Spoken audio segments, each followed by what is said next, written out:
തൊടുപുഴയിൽ അമ്മയുടെ സുഹൃത്തിന്റെ ക്രൂരമർദ്ദനത്തിനിരയായ 7 വയസ്സുകാരനെ കോട്ടയം മെഡിക്കൽ കോളേജിൽ നിന്നുള്ള വിദഗ്ധ സംഘം പരിശോധിക്കുന്നു.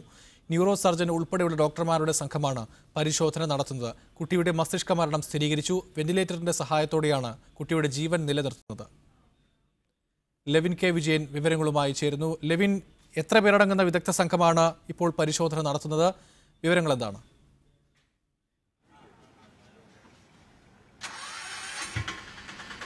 നിയാസ് നേരത്തെ സൂചിപ്പിച്ചിരുന്നത് പോലെ തന്നെ മസ്തിഷ്ക മരണം സ്ഥിരീകരിച്ച കുട്ടിയുടെ ജീവൻ നിലനിർത്തുന്നതടക്കമുള്ള കാര്യങ്ങളാണ് ഇപ്പോഴത്തെ പരിശോധന നടത്തുന്ന സംഘം ഇപ്പോൾ പരിശോധന നടത്തിക്കൊണ്ടിരിക്കുന്നത്. കോട്ടയം മെഡിക്കൽ കോളേജിൽ നിന്നുള്ള 5 അംഗ വിദഗ്ധ സംഘമാണ്.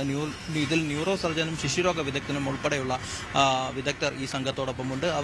അവർ ഇപ്പോൾ കുട്ടിയെ പരിശോധിച്ചുകൊണ്ടിരിക്കുകയാണ്. തുടർന്ന് മറ്റുള്ള കാര്യങ്ങളിൽ അന്തിമമായ തീരുമാനമെടുക്കുന്നത്. ഏതായാലും നേരത്തെ തന്നെ 12 മണിയോടുകൂടി തന്നെ കുട്ടിയുടെ മസ്തിഷ്ക മരണം നിലവിൽ ചികിത്സിക്കുന്ന ഡോക്ടർമാർ സ്ഥിരീകരിച്ചിരുന്നു. അതിനുശേഷമുള്ള തുടർ നടപടികൾ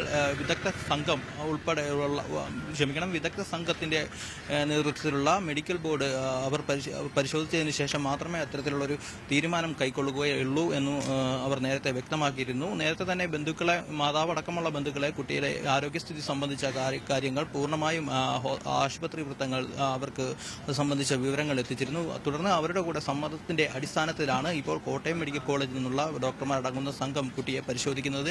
ഇതിനുശേഷം മാത്രമായിരിക്കാം കുട്ടിയുടെ തുടർ ചികിത്സയും വെന്റിലേറ്റർ അടക്കമുള്ള കാര്യങ്ങളിലും അന്തിമമായിട്ടുള്ള തീരുമാനമെടുക്കുക. ഏതായാലും നേരത്തെ തന്നെ സർക്കാർ ഈ വിഷയത്തിൽ വലിയ രീതിയിലുള്ള ഗൗരവകരമായ ഇടപെടലുകൾ നടത്തിയിരുന്നു. അതിന്റെ ഫലമായി കുട്ടിയുടെ ജീവൻ നിലനിർത്തുന്നതിന് ആവശ്യമായ ചികിത്സകൾ ഏതറ്റം വരെ പോകണമെങ്കിലും അത് തുടരാനുള്ള നിർദ്ദേശമാണ് മുഖ്യമന്ത്രിയുടെ ഓഫീസ് അടക്കമുള്ളവ നൽകിയിട്ടുള്ളത്. അതുകൊണ്ട് തന്നെ ഏതെങ്കിലും സാധ്യത അവശേഷിക്കുന്നുണ്ടോ എന്നുള്ളൊരു വിദഗ്ധ പരിശോധനകളാണ് ഇപ്പോൾ ഡോക്ടർമാരുടെ ഭാഗത്ത് നിന്ന് നടത്തിക്കൊണ്ടിരിക്കുന്നത്. ഏതായാലും നിലവിൽ ചികിത്സയിൽ കഴിയുന്ന ICU വാർഡിലെത്തിയാണ് ഡോക്ടർമാർ പരിശോധിക്കുന്നത്. അതിനുശേഷം മാധ്യമങ്ങളോട് അവർ പ്രതികരിക്കുമെന്ന് നമ്മൾ പ്രതീക്ഷിക്കുന്നു.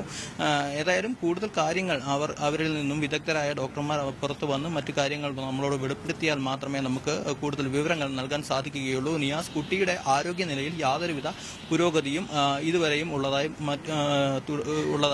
ഡോക്ടർമാർ രേഖപ്പെടുത്തിയിട്ടില്ല. ഏതായാലും അതേ അവസ്ഥ തന്നെ ഇപ്പോഴും കുട്ടി തുടർന്നു വരികയാണ്. നിയാസ്, കോട്ടയം മെഡിക്കൽ കോളേജിൽ നിന്നുള്ള വിദഗ്ധ ഡോക്ടർമാരുടെ സംഘം ഇപ്പോൾ കുട്ടിയെ പരിശോധിച്ചുകൊണ്ടിരിക്കുകയാണ്. ലെവിൻ കെ വിജയനാണ് വിവരങ്ങൾ നൽകിയത്.